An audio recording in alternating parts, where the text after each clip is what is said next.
Hello students, आज हम लोग महाजनपद काल के पॉलिटिकल, सोशल और इकोनॉमिक सिचुएशन के बारे में जानेंगे।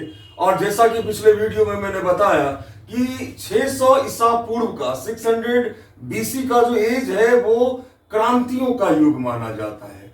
कहने का मतलब इस युग में ना ही सिर्फ राजनीतिक क्षेत्र में बल्कि सामाजिक, आर्थिक और धार्मिक क्षेत्र में भी क्रांति हुई, एक रिवॉल्यूशन आया। आप जानते हैं कि आर्यों ने भारत में आर्य सभ्यता को जन्म दिया, जो कि एक प्रोग्रेसिव सभ्यता थी, एक प्रगतिशील सभ्यता थी। हालांकि आर्यों ने भारत में एक ग्रामीण सभ्यता को, एक रूरल सिविलाइजेशन को जन्म दिया। प्रारंभिक आर्यों की अगर हम बात करें, ऋग्वैदिक काल की बात, अर्थात 1000 बीसी से पहले का जो पीरियड है, उसमें कोई राज्य की संकल्पना थी ही नहीं। और उत्तर वैदिक काल में 1000 बीसी टू 600 बीसी के फेज में हम लोगों ने देखा कि पहली बार क्षेत्रीय राज्यों का जन्म हुआ। अब राजा जो है वो एक क्षेत्र का राजा होता है, ना कि कबीले का मुखिया होता है। और 600 बीसी आते आते, जैसा कि पिछले वीडियोस में मैंने आपको बताया, कि बड़े बड़े महाजनपदों का निर्माण हुआ, एक राजनीतिक क्रांति आई, बड़े बड़े राज्यों का स्वरूप देखने को मिला और आर्य सभ्यता का विस्तार गंगा घाटी क्षेत्र में सर्वाधिक हुआ। और जितने भी महाजनपद हैं, सबसे अधिक डेंसिटी, सबसे अधिक सघनता जो थी वो गंगा घाटी क्षेत्र में थी। तो आज हम लोग चर्चा करेंगे कि क्या परिवर्तन आया महाजनपद काल में, पॉलिटिकल सिनेरियो में, सोशल सिनेरियो में और इकोनॉमिकल सिनेरियो में। क्या, क्योंकि जब हम लोग धर्म की बात करेंगे तो यहां एक बृहद एस्पेक्ट है, उसको हम लोग अलग वीडियो में हम लोग बताएंगे। आज हम लोग चर्चा करेंगे कि राजनीतिक स्वरूप में, आर्थिक स्वरूप में और सामाजिक स्वरूप में क्या क्या परिवर्तन दृष्टिगोचर होते हैं महाजनपद काल में। तो आइए सबसे पहले हम लोग देखें कि पॉलिटिकली क्या परिवर्तन आता है। जहां हमने कहा कि जहां उत्तर वैदिक काल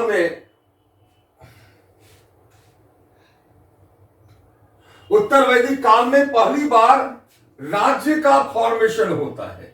राज्य का फॉर्मेशन सबसे पहले उत्तर वैदिक काल में होता है, स्टेट का फॉर्मेशन। और संपूर्ण भारतवर्ष में कई छोटे, मतलब आर्यों का कबीलाई ढांचा टूटता है। जैसे कुरु राजवंश, पांचाल राजवंश, कैकेय राजवंश, मद्र राजवंश, मिथिला में कैकेय राजवंश था, इस तरह से काशी का राजवंश। इस तरह से पहली बार राज्यों का जन्म होता है उत्तर वैदिक काल में। अब राजा की शक्ति में वृद्धि होती है। उत्तर वैदिक काल में राजा की शक्ति में वृद्धि होती है और लौह क्रांति के आने से नए नए अस्त्र शस्त्र बनने प्रारंभ हो जाते हैं। अब जंगल साफ करना भी आसान हो जाता, जैसा कि शतपथ ब्राह्मण में उल्लेख भी मिलता है कि विदेह माधव ने अपने गुरु राहुल गण की मदद से नए नए प्रदेशों को अग्नि का स्वाद चखाते हुए आर्य सभ्यता का विस्तार सदा नीरा नदी तक किया। तो हम देखते हैं कि उत्तर वैदिक काल में सभ्यता का जो विस्तार था वो सदा नीरा नदी तक हो चुका था। अब राजा जो युद्ध करता है वो क्षेत्र विस्तार के लिए करता है। ऐसे कई यज्ञ का भी उल्लेख, जैसे अश्वमेध यज्ञ, जो साम्राज्यवादी विचारधारा को बताता है कि अब राजा का मुख्य उद्योग हो गया अपने राज्य का विस्तार करना। जितना बड़ा राज्य होगा उसकी शक्ति उतनी ही बृहद होगी, उसके संसाधनों का उतना ही विकास होगा। तो पहला जो राजनीतिक पॉलिटिकल क्रांति देखते हैं 600 बीसी आते आते, वो ये कि बड़े बड़े राज्यों का फॉर्मेशन होता है, जिसे महाजनपद कहा गया। निसंदेह इस युग में राजा की शक्ति में वृद्धि होती है। राजा के शक्ति में, राजा बहुत ही महत्वपूर्ण पद है। राजा निरंकुश है, राजा स्वेच्छाचारी है। ऐतरेय ब्राह्मण में भी राजा के दैवीय सिद्धांत का प्रतिपादन किया गया।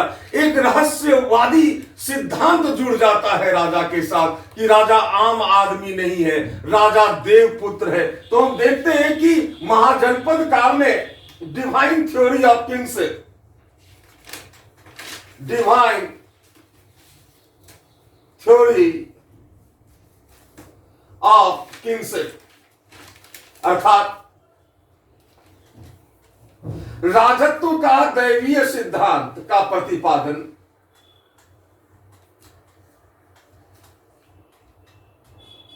राजत्व के दैवीय सिद्धांत का प्रतिपादन होता है महाजनपद काल में। निसंदेह राजा के शक्ति में वृद्धि होती है, राजा के कर्तव्य और दायित्व में वृद्धि होती है। अब राजा को एक विशाल सेना चाहिए, अब राजा को एक मंत्रिमंडल चाहिए, राजा को अब अपने राज्य का विस्तार करना है, अब राजा को एक सक्षम प्रशासन तंत्र की आवश्यकता है, राजा को एक मंत्रिमंडल की आवश्यकता है। मंत्रिमंडल की महत्ता भी इस युग में बढ़ती है। एक नए पदाधिकारी, एक नए मंत्री के रूप में महामात्य या अमात्य, इस तरह के नाम की चर्चा भी पहली बार, महामात्य और अमात्य नामक नाम की चर्चा भी पहली बार हमें महाजनपद काल में देखने को मिलता है। अब चूंकि महाजनपद काल में बड़े बड़े राज्यों का फॉर्मेशन हुआ, इसलिए अब राज्य को डिफरेंट प्रांत में बांटा गया। तो प्रांतों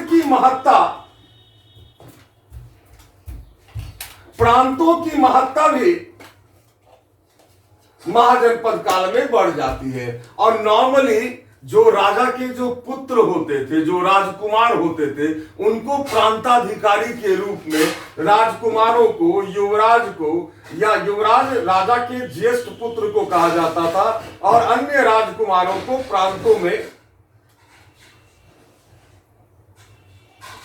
नियुक्त किया जाता था प्रांताधिकारी के रूप में। महाजनपद काल में चूंकि पॉलिटिकल रिवॉल्यूशन आया, तो कैसे आया?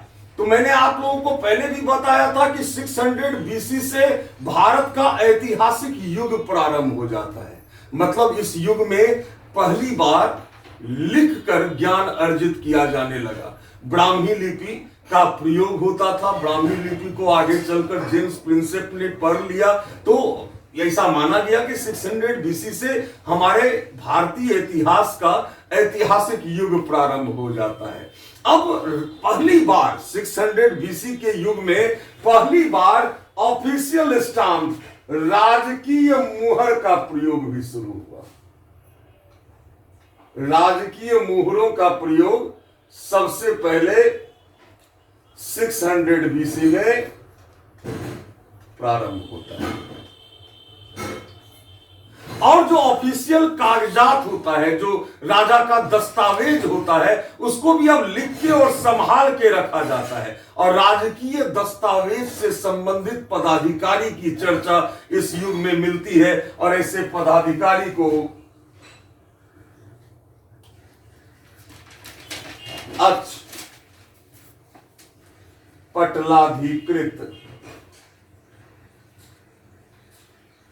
अक्षपटलाधिकृत कहा जाता था। अक्षपटलाधिकृत।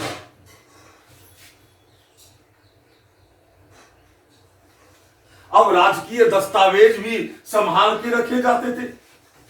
और 600 बीसी में चूंकि अब बड़े बड़े राज्य का कंसेप्ट हुआ, आपने देखा कि उत्तर वैदिक काल में ही बलि नामक जो कर था वो जनता पर लाद दिया गया था, और उसके आय का 16वां हिस्सा, जनता के आय का 16वां हिस्सा बलि के रूप में लिया जाता था। 600 बीसी में करारोपण प्रणाली और अधिक सुदृढ़ रूप से स्थापित हुई, और उससे रिलेटेड जो पदाधिकारी होते थे उसको भी नियुक्त किया गया। तो हम देखते हैं जैसे बलि,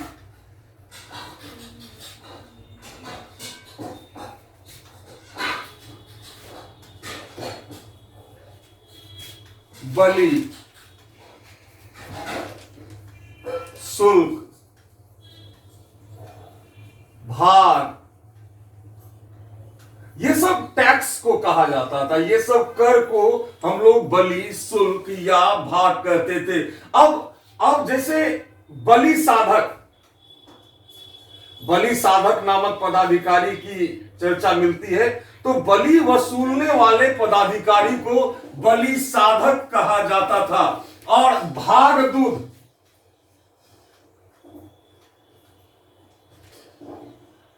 जो भाग वसूलते थे, भाग नामक कर वसूलते थे, उसको भाग दूध कहते थे। उसी तरह शुल्क वसूलने वाले पदाधिकारी को सौल्किक कहा जाता था।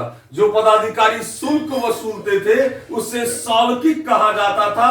भूमि माप, अब भूमि की महत्ता 600 बीसी में बढ़ती जाती है और भूमि माप करने वाले पदाधिकारी को रज्जु ग्राहक कहते थे। जो भूमि माप करने वाला पदाधिकारी होता था उसे रज्जु ग्राहक कहते थे। और माप तौल से संबंधित पदाधिकारी को, जो पदाधिकारी माप तौल से संबंधित होते थे उसे द्रोण मापक कहा जाता था। द्रोण मापक कहा जाता था। इस तरह हम देखते हैं कि 600 बीसी आते आते करारोपण प्रणाली भी स्थापित होती है। राजा को भाग में, भाग जो राजा के पास जाता था सीधे, ये कर, भाग नामक कर, उत्पादन का 1/6, 1/6 ऑफ प्रोडक्शन, वो जाता था टैक्स के रूप में राजा को। इसलिए राजा को षडभागी भी कहा गया है। षड मतलब 6, भाग का छठा हिस्सा चूंकि किंग को मिलता था, राजा को मिलता था, इसलिए राजा को षडभागी भी कहा गया है। इस युग में न्याय व्यवस्था बहुत ही सुदृढ़ हुई। राजा, मैंने कहा कि राजा स्वेच्छाचारी था, राजा निरंकुश था। शासन का जो 3 अंग होता है, विधायिका मतलब कानून बनाने वाला, तो राजा के शब्द ही कानून होते थे। कार्यपालिका जो उस कानून को इंप्लीमेंट करता था, उसका भी हेड, कार्यपालिका का भी हेड राजा होता था। हालांकि उसकी मंत्री परिषद होती थी, मंत्री परिषद की महत्ता बढ़ी, लेकिन मंत्री परिषद कोई अंकुश राजा पर नहीं लगा सकता था। राजा निरंकुश होता था, एक एडवाइजरी कमेटी की तरह, एक सलाहकारी परिषद की तरह मंत्री परिषद राजा को सलाह देता था। तो राजा निरंकुश था, स्वेच्छाचारी था।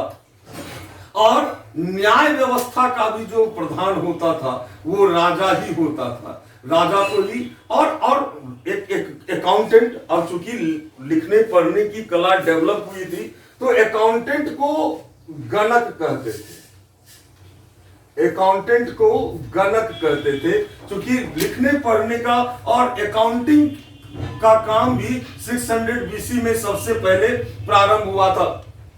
आपने देखा कि ग्राम सभा या समिति जो ऋग्वैदिक काल में और उत्तर वैदिक काल में भी थोड़ा सा महत्व, उत्तर वैदिक काल में सभा और समिति का महत्व वैसे घटता है और उसका स्थान परिषद लेता है, उसी तरह इस युग में सभा और समिति का महत्व बिल्कुल खत्म हो गया और उसका स्थान परिषद अर्थात काउंसिल ने ले लिया। और प्रशासन की जो सबसे छोटी इकाई होती थी, प्रशासन की सबसे छोटी इकाई ग्राम होती थी। प्रशासन की सबसे छोटी इकाई ग्राम होती थी। The smallest unit of administrative system was village, ग्राम। और 200 गांवों के समूह को, 200 गांवों के ग्रुप को कहते थे खरवटक। उसी तरह 400 गांव के समूह को द्रोणमुख कहते थे। स्मॉलेस्ट यूनिट तो ग्राम हो गया और जो गांव का मुखिया होता था उसको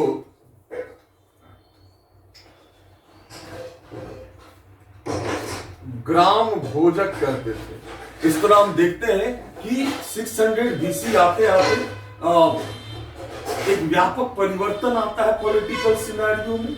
और 10,000 जो गांव का समूह होता था, 10,000 गांव के समूह को मतंब कहा जाता था। 10,000 गांव के समूह को मतंब कहा जाता था। और जो मुखिया का पद, ग्राम भोजक का जो पद होता था वो वंशानुगत होता था, मतलब मुखिया का बेटा फिर मुखिया बनता था। तो यह पद वंशानुगत होता था। एक पॉलिटिकल सिनेरियो में काफी बदलाव हम देखते हैं 600 BC आते आते। अब हम बात करेंगे अर्थव्यवस्था की। इकोनॉमिक सिस्टम में क्या परिवर्तन आया, और इकोनॉमिक सिस्टम में परिवर्तन का सबसे बड़ा कारण था लौह क्रांति। लौह क्रांति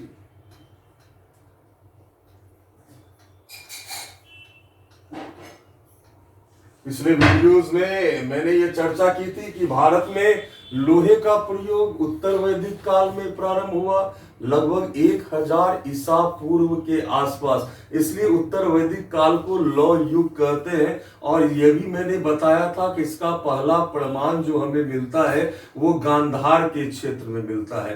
कृषि से संबंधित लौह उपकरण का प्रमाण जो लगभग 700-750 ईसा पूर्व के आसपास है, वो हमें उत्तर प्रदेश में अतरंजी खेरा से प्राप्त हुआ है। और लोहे के बहुतायत प्रयोग से तो क्रांति आई, नए नए अस्त्र शस्त्र बनने लगे। अब जंगल साफ करना आसान हो गया। एग्रीकल्चर में लोहे के टूल्स का, लोहे से बने हुए उपकरणों का प्रयोग हुआ।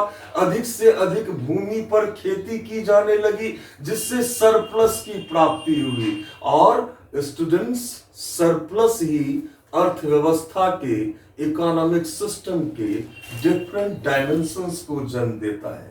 अगर सरप्लस होगा तो विकास की प्रक्रिया तेज होगी, एक्सेलरेशन आएगा अर्थव्यवस्था में, त्वरण की स्थिति आएगी। जब लोहे का बहुतायत प्रयोग हुआ महाजनपद काल आते आते, तो एग्रीकल्चर से हमें विपुल अतिरेक की प्राप्ति हुई।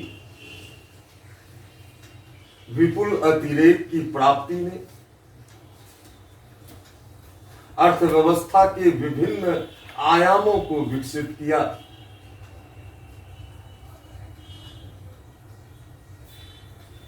जिससे अर्थव्यवस्था में त्वरण आया।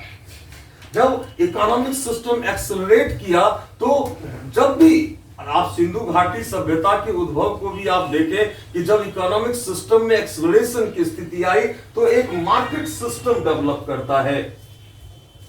हालांकि आर्यों ने एक ग्रामीण कल्चर को जन्म दिया था, लेकिन महाजनपद काल आते आते जो गांव थे, उन गांवों का एक सेंटर होता था जो इकोनॉमिक एक्टिविटी का केंद्र होता था। ये सेंटर जहां पर जनसंख्या भी अधिक होती थी, यहां पर इकोनॉमिक एक्टिविटी तेज होती थी, यहां व्यापारी लोग रहते थे, यहां श्रमिक लोग आते थे। तो ये जो जगह होता था ना, वो यहां रोजगार के अवसर अधिक होते थे। तो यही मार्केट धीरे धीरे एक नगर के रूप में, सिटी के रूप में डेवलप करने लगा। और भारतीय इतिहास में फर्स्ट अर्बनाइजेशन की अगर हम बात करते हैं, प्रथम नगरीकरण की अगर हम बात करते हैं, तो वो सिंधु घाटी की सभ्यता है। अगर हम कहते हैं सेकेंड अर्बनाइजेशन कब हुआ, द्वितीय नगरीकरण की प्रक्रिया कब हुई, तो वो महाजनपद काल में हुई। तो एक बहुत ही महत्वपूर्ण लक्षण है महाजनपद काल का, वो है द्वितीय नगरीकरण की प्रक्रिया महाजनपद काल में, सेकेंड अर्बनाइजेशन की प्रक्रिया महाजनपद काल में प्रारंभ हुई। इकोनॉमिक सिस्टम में और भी कई परिवर्तन आए। अब अकाउंटेंसी से अधिक सक्षमता के साथ व्यापार होने लगा, व्यापार का विकास हुआ, ट्रेड का विकास हुआ, है ना, और उत्पादन के साधनों का विकास हुआ। इकोनॉमिक सिस्टम के कई डायमेंशंस खुले। जब आवश्यकता बढ़ती है, नीड्स बढ़ता है, देन इकोनॉमिक सिस्टम में एक्सेलरेशन भी आता है ना। तो अब एक चीज जो महाजनपद काल का दूसरा महत्वपूर्ण लक्षण है कि पहली बार सिक्कों का प्रयोग, पहली बार कॉइन्स, सिक्का का प्रयोग जो था वो महाजनपद काल में ही प्रारंभ हुआ। और लगभग 550 ईसा पूर्व के आसपास सिक्का, अब जैसे सिक्का आया तो अब मार्केट सिस्टम और अधिक डेवलप करेगा, मार्केट सिस्टम और अधिक डेवलप करेगा। अब सिक्के से अब कुछ चीज खरीदना बेचना और आसान होगा, जिससे इकोनॉमिक एक्सलेशन की स्थिति आएगी। और इन सिक्कों को पंचमार्ग सिक्का या आहत सिक्का कहा गया। इन सिक्कों को पंचमार्ग सिक्का या आहत सिक्का कहा गया। ये जो सिक्के होते थे इसका नामकरण कारसापन, कारसापन, कारसापन इसे कहा जाता था, जो चांदी और तांबे के बने होते थे। तो जो सिक्कों का निर्माण हुआ महाजनपद काल में उसे कारसापन कहा गया। और ये चांदी तांबे का जो सिक्का होता था वो 146 ग्रेन का होता था। तांबे का सिक्का 146 ग्रेन का होता था और चांदी का सिक्का 180 ग्रेन का होता था।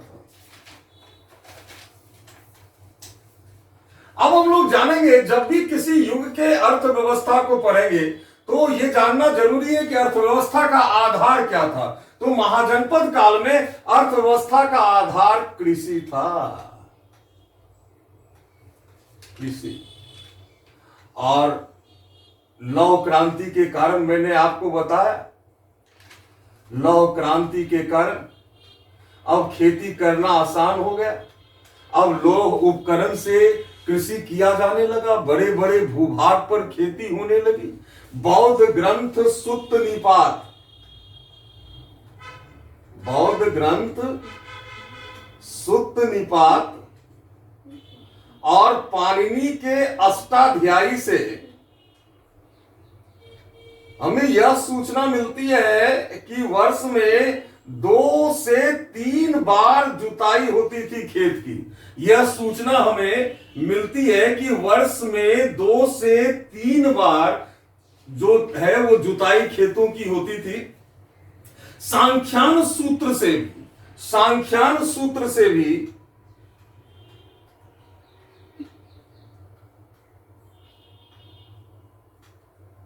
हमें कृषि से संबंधित प्रक्रियाओं का उल्लेख मिलता है। इस युग में हमें ईख की खेती का भी प्रमाण मिलता है। इस युग में हमें ईख की खेती का भी प्रमाण मिलता है।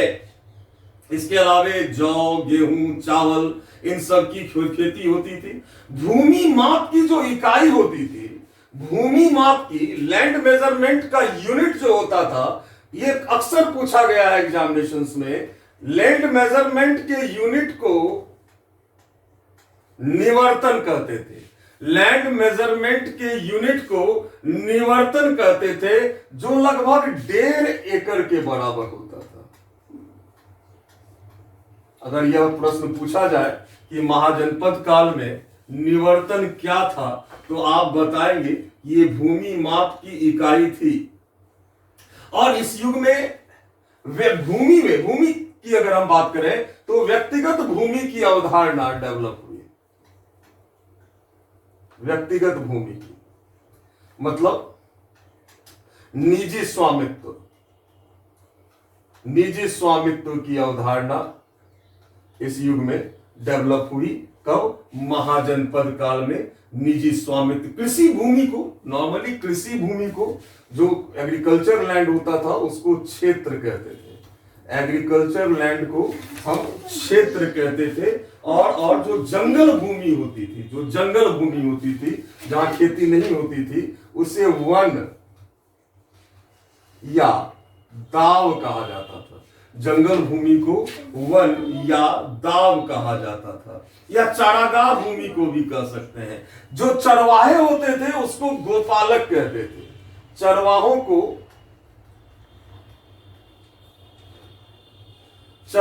को गोपालक कहा जाता था।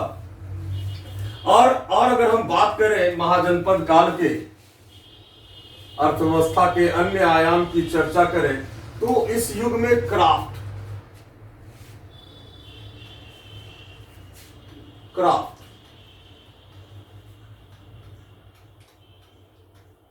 या सिल्क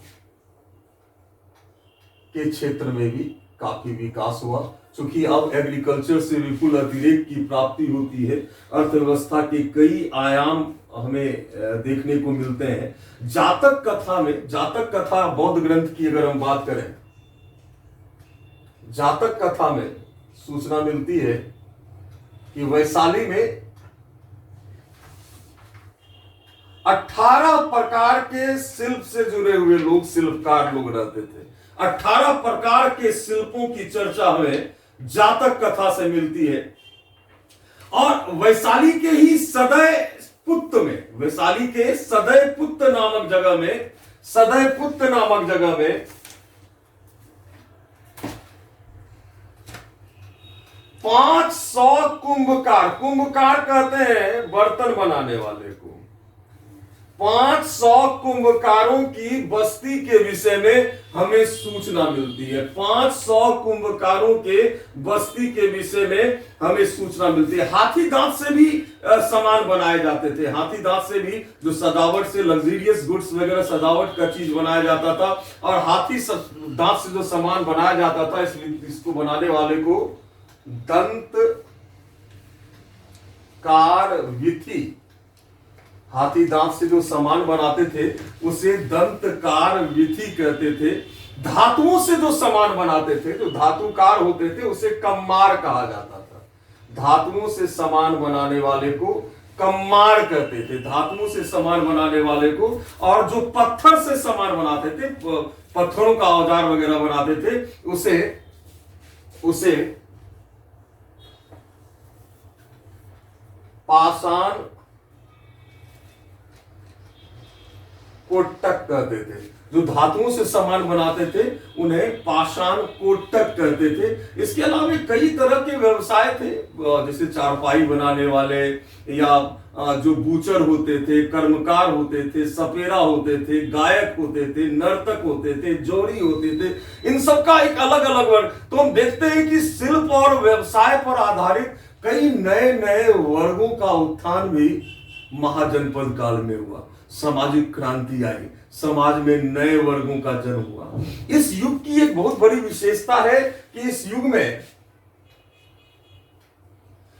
में व्यावसायिक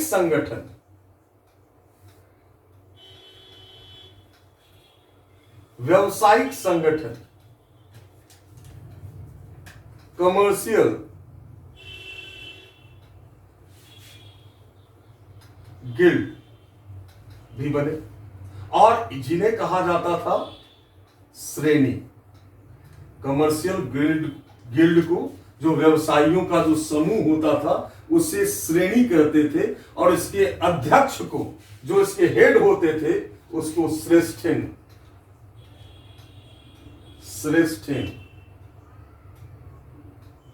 ज्येष्ठक, शेट्टी इत्यादि नामों से संबोधित किया जाता था, क्योंकि इकोनॉमिक एक्सेलरेशन का समय था। नए नए व्यावसायिक संगठनों का जन्म हुआ। इस युग में इन व्यवसायियों ने अपने अपने संगठन बनाए। जैसे जो चमड़े का काम करता उनका अलग संगठन, जो व्यापार करता उनका अलग संगठन होता था। और इनके अपने, और इन श्रेणियों को राजा की तरफ से काफी स्वायत्तता दी जाती थी। इनका अपना न्यायालय भी होता था। और जो व्यापारियों का कारवां जो निकलता था, उसमें जो हेड होते थे, व्यापारियों के कारवां के हेड, उनको सार्थवाक कहते थे। जो पारगमन व्यापार से जुड़े हुए होते थे, उनके हेड को सार्थवाह कहते थे, व्यापारियों के कारवां के प्रधान को। और जो उनमें दिशा निर्देश देता था ना, अगर स्थल मार्ग से व्यापार हो रहा है तो स्थल मार्ग में जो कारवां का दिशा निर्देशक होता था, उसको थल नियाम कहते थे। स्थल मार्ग के दिशा निर्देशक को थल नियाम, और जल मार्ग के दिशा निर्देशक को जल नियाम कहते थे। इस प्रकार हम देखते हैं कि श्रेणियों का निर्माण हुआ। सभी के अलग अलग श्रेणी, बड़े बड़े जो नगर होते थे वहां के श्रेणियों को के प्रधान को महाश्रेष्ठी कहा जाता था। कई महाश्रेष्ठी की चर्चा हमें बौद्ध ग्रंथों से मिलती है। महाश्रेष्ठी कहते थे बड़े बड़े नगरों के जो श्रेणियां होती थी, जो कमर्शियल गिल्ड होता था, उसके हेड को महाश्रेष्ठी कहते थे। अब बौद्ध ग्रंथों से जैसे मेढक, अनाथ पिंडक जैसे कई श्रेष्ठियों की चर्चा हमें मिलती है बौद्ध ग्रंथों से भी। जैसे अनाथ पिंडक जो थे वो श्रावस्ती के थे, घोषक जो थे वो भी बहुत बड़े महाश्रेष्ठी थे, बहुत पैसे वाले थे, वो कौशाम्बी के रहने वाले थे।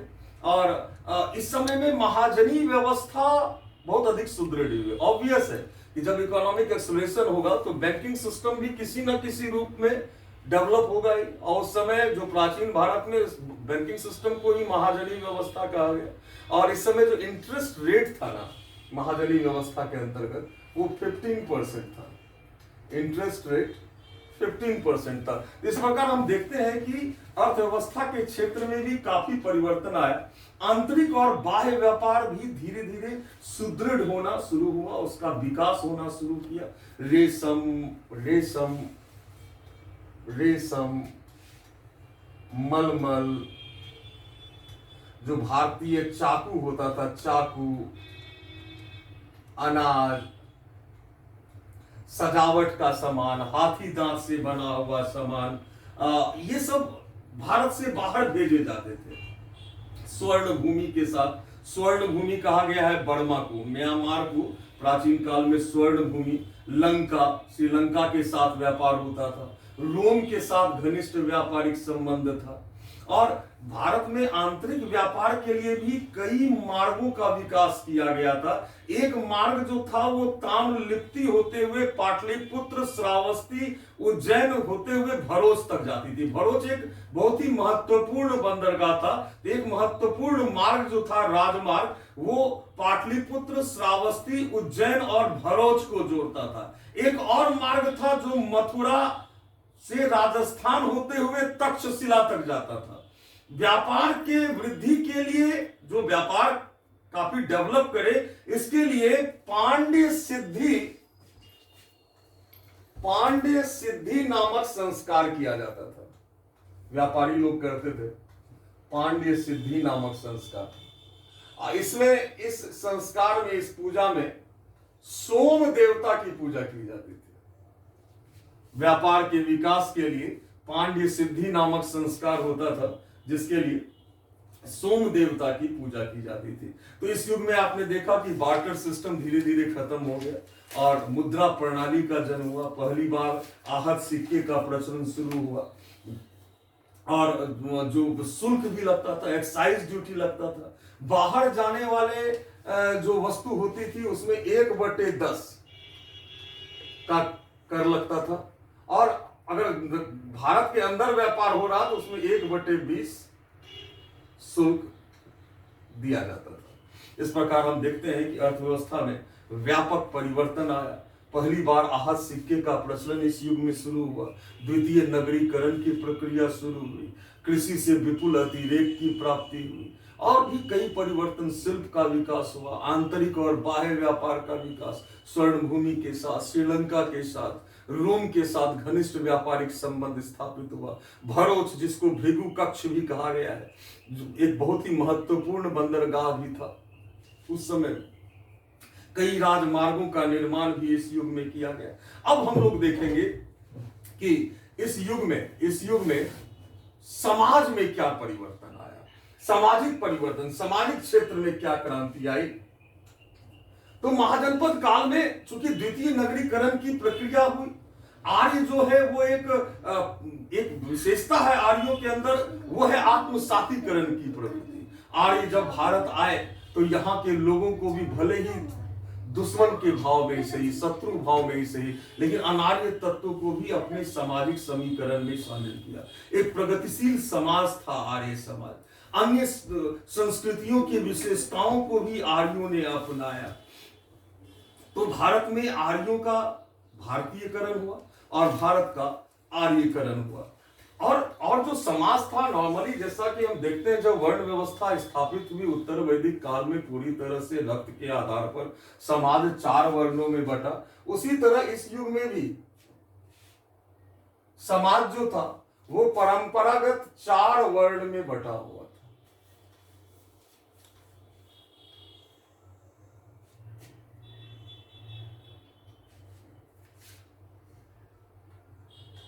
ब्राह्मण, क्षत्रिय, वैश्य और शूद्र। और ये वर्ण व्यवस्था में सबसे जो बड़ी विशेषता है, ये वर्ण व्यवस्था में हरेक वर्ण के व्यवसाय निर्धारित थे। इस वर्ण व्यवस्था में हरेक वर्ण के व्यवसाय आधारित थे। इस युग में चूंकि इकोनॉमिक एक्सलरेशन का युग था, और आप लोगों ने जाना, पिछले वीडियोस में भी मैंने बताया कि ब्राह्मण और क्षत्रिय जो थे उनके कार्य लिमिटेड थे। ब्राह्मण का काम, ब्राह्मण ब्रह्म शब्द से बना, जो ज्ञान अर्जित करता है, जो समाज का नियमन करता है, जो अध्ययन अध्यापन का काम करता है, जो राजा को सलाहकार, जो राजा का मुख्य पदाधिकारी पुरोहित ही होता था, मुख्य सलाहकार पुरोहित ही होता था, तो ब्राह्मण के काम सीमित थे। क्षत्रिय जो था उसके हाथ में सुरक्षा का भार था, और शूद्र जो है वो सेवक वर्ग है। तो सबसे समृद्ध वर्ग था वैश्य वर्ग, क्योंकि यही उत्पादक वर्ग था। और जो आर्थिक क्रांति आई 600 बीसी में, उसका सबसे अधिक लाभ जो हुआ वो वैश्य वर्ग को हुआ। और कहते हैं ना कि समृद्ध वर्ग की चेतना अन्य वर्गों की अपेक्षा अधिक होती है। अब ये एक नई भूमिका में आएंगे, अपनी समृद्धि के लिए, अपनी प्रतिष्ठा के लिए ये तत्पर होंगे। ये परंपरावादी विचारधारा के विरोधी भी होंगे। 600 बीसी में अब जो कृषक हैं, जो व्यापारी वर्ग हैं, जो शिल्पी वर्ग हैं, उनके जीवन स्तर में काफी बदलाव आता है। अब ये अर्थव्यवस्था में त्वरण चाहेंगे। जो धर्म के नाम पर जो धन का निर्गमन हो रहा है, वो कहीं ना कहीं वो इनका विरोध करेंगे। लेकिन जो उत्पादक वर्ग होता है ना, वो सक्रिय रूप से क्रांति में हिस्सा नहीं लेता। वो एक उत्प्रेरक की भूमिका अवश्य निर्वाह करता है, क्योंकि वो उत्पादक है, वो उत्पादन के कार्य में संलग्न है, वो मेहनत कश लोग हैं। इसलिए उन्होंने क्षत्रियों को ब्राह्मण की सर्वोपरिता के विरुद्ध भड़काया एक तरह से। और 600 बीसी में हम देखते हैं कि ब्राह्मण और क्षत्रिय के बीच विरोधाभास, हालांकि यह विरोधाभास उत्तर वैदिक काल में भी देखने को मिलता है। और जब हम लोग देखते हैं कि उपनिषदों की रचना हुई और अधिकांश उपनिषदों की रचना क्षत्रियों ने की, तो इस युग में भी ब्राह्मण क्षत्रियों के बीच दूरी बढ़ती चली गई। प्रशासक वर्ग में भी अंतर विरोध आया, जो परिवर्तन के लिए आवश्यक था। द्विज की अवधारणा इस युग में, द्विज जो शब्द होता है ना, ये द्वि मतलब 2 बार, जौ मतलब जन्म लेना, अर्थात जिसका जन्म संस्कार होता था, यज्ञोपवीत संस्कार होता था, उसको द्विज की श्रेणी में रखा गया। और ब्राह्मण, क्षत्रिय, वैश्य, ये तीनों वर्ग द्विज की श्रेणी में आते थे। और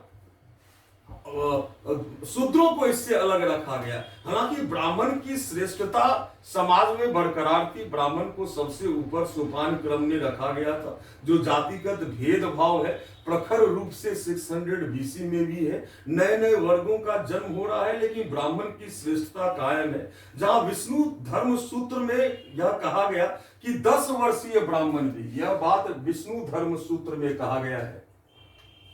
विष्णु धर्म सूत्र, ये प्रश्न कई बार पूछा गया है।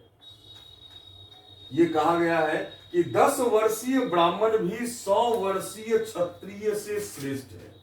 और इस तरह की बातें हमें धर्म सूत्रों में मिलती हैं। सूत्र साहित्य को कानून की पुस्तक का ओरिजिन आप मान सकते हो। इस तरह की बातें लिखी गई हैं इस युग के पुस्तकों में। और गौतम धर्म सूत्र में ब्राह्मणों को कई तरह का विशेषाधिकार दिया गया है। ब्राह्मणों को टैक्स नहीं देना पड़ता था, उनको उनको कई तरह के दंड से, शारीरिक यातनाओं से उन्हें मुक्त किया गया था, अर्थदंड से मुक्त किया गया था, और वो कहीं भी आ जा सकते थे।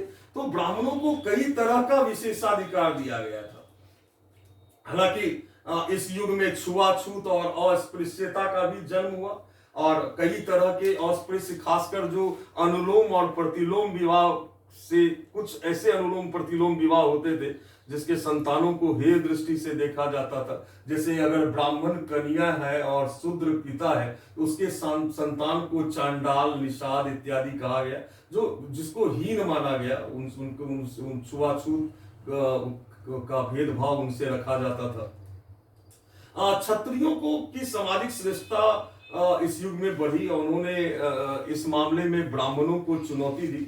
बौद्ध ग्रंथों में भी क्षत्रियों को ब्राह्मणों से श्रेष्ठ कहा गया है, और वैश्य वर्ग, हालांकि सबसे ज्यादा उन्नति जो हुई इस युग में वो वैश्य वर्ग की हुई। शूद्र की स्थिति में गिरावट आई, और शूद्र भी दो तरह के, गौतम ने शूद्रों को दो भागों में बांटा, या शूद्रों को अनार्य कहा, और पाणिनि ने शूद्रों को दो भागों में बांटा। एक को कहा और निर्वासित, जो हम लोगों के बीच में रह सकते हैं, जो शूद्र समाज में रह सकते हैं उनको अनिर्वासित कहा, और दूसरा निर्वासित, जो समाज में नहीं रह सकता, समाज से दूर उनको कहीं रहना पड़ता था। और शूद्रों के साथ भोजन करना भी निषिद्ध था।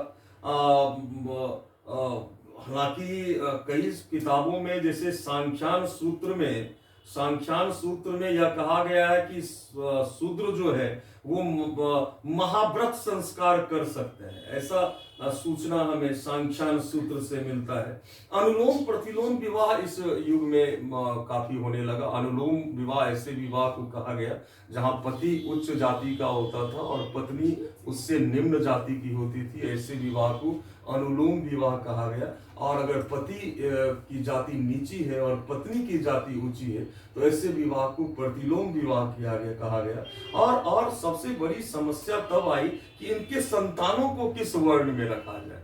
तो अनुलोम और प्रतिलोम विवाह से उत्पन्न संतान को संकर जाति में रखा गया, संकर जाति में रखा गया। ऐसे कई जातियां थी, जैसे अम्बस्ट था, आयुगव था, उग्र था, निषाद था, मागध था, अम्बस्ट था, रथकार था, वैदेहक था, सूत था, चांडाल था। ये सब संकर जातियां थी। इनकी सामाजिक प्रतिष्ठा भी उतनी अच्छी नहीं थी। इस प्रकार हम देखते हैं कि बहुत अधिक परिवर्तन आए, नए नए वर्गों का जन्म हुआ।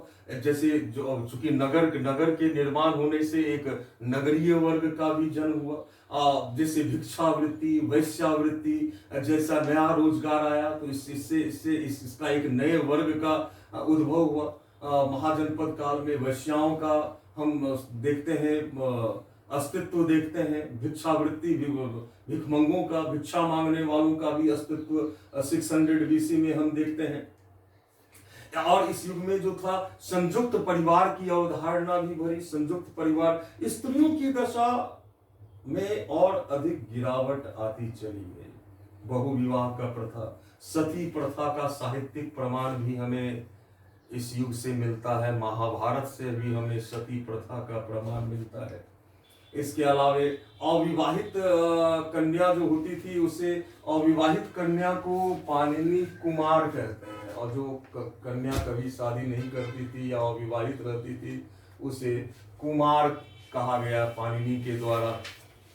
और विवाह जो था, विवाह एक महत्वपूर्ण संस्था के रूप में विवाह स्थापित हुआ समाज के अंदर। और विवाह का जो मूल उद्देश्य होता था वो पुत्र रत्न की प्राप्ति करना होता था। विवाह का मूल उद्देश्य जो होता था वो पुत्र रत्न। बिना पत्नी के कोई भी पति यज्ञ नहीं कर सकता था। स्त्रियों को इस युग में, जो पुरुष प्रधान समाज था, उन्होंने स्त्रियों को पुरुष के अधीन कर दिया गया। एक सेक्सुअल आधार पर, जेंडर के आधार पर भेदभाव की प्रवृत्ति और गहरी होती चली गई। महाजनपद काल में ऐसी सूचनाएं हमें कई ग्रंथों से प्राप्त होती है। और इस दास प्रथा का भी प्रचलन था समाज में। इस युग में दास प्रथा का भी था। मनुस्मृति में 7 प्रकार के दास का उल्लेख है, जबकि नारद 15 प्रकार के दास का उल्लेख करते हैं। मनुस्मृति में 7 प्रकार, नारद 8 प्रकार के दास का, नारद 8 प्रकार के दास का वर्णन करते हैं, जबकि दीघ निकाय में 4 प्रकार के दास का, दीघ निकाय जो बौद्ध ग्रंथ है, दीघ निकाय, उसमें 4 प्रकार का के दासों का उल्लेख किया गया है, जबकि विनय पिटक में 3 प्रकार के दासों का उल्लेख किया गया है। इस प्रकार हम देखते हैं कि महाजनपद काल के में सामाजिक स्वरूप में कई महत्वपूर्ण परिवर्तन आए। हालांकि समाज परंपरागत 4 वर्णों में ही बटा हुआ था, ब्राह्मण, क्षत्रिय, वैश्य और शूद्र, लेकिन इकोनॉमिक एक्सेलरेशन के कारण समाज में नए नए वर्गों का जन्म हुआ। खासकर जो वैश्य वर्ग था उसकी स्थिति वो समृद्ध हुआ, वैश्य वर्ग समृद्ध हुआ महाजनपद काल में। शूद्रों की स्थिति में गिरावट आई, महिलाओं की स्थिति में इस युग में हम गिरावट देखते हैं। इस प्रकार हम देखते हैं कि महाजनपद काल में राजनीतिक क्षेत्र में, आर्थिक क्षेत्र में और सामाजिक क्षेत्र में व्यापक परिवर्तन आया।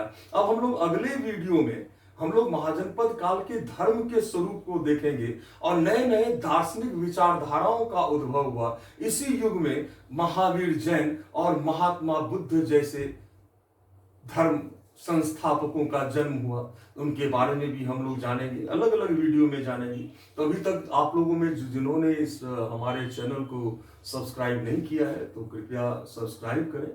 इससे मोटिवेशन हम लोगों को भी मिलता है कि नए नए वीडियो को बनाएं, आप लोगों के समक्ष लाएं, और जितनी वीडियोस हैं उसको आप देखें। और यह सामान्य अध्ययन की तैयारी में आपको बहुत अधिक सहयोग देगा, चाहे वो आईएएस का एग्जाम हो, चाहे स्टेट पीसीएस या अन्य कॉम्पिटिटिव एग्जाम हो। इन सब एग्जाम में ये आपको बहुत अच्छा खासा मदद करेगा। यहाँ से काफी प्रश्न आएंगे और इससे बाहर प्रश्न नहीं आएंगे, इस बात का दावा मैं कर सकता हूँ, इस बात का आश्वासन मैं आपको दे सकता हूँ। तो कृपया हमारे चैनल को सब्सक्राइब करें, वीडियो को लाइक करें, शेयर करें।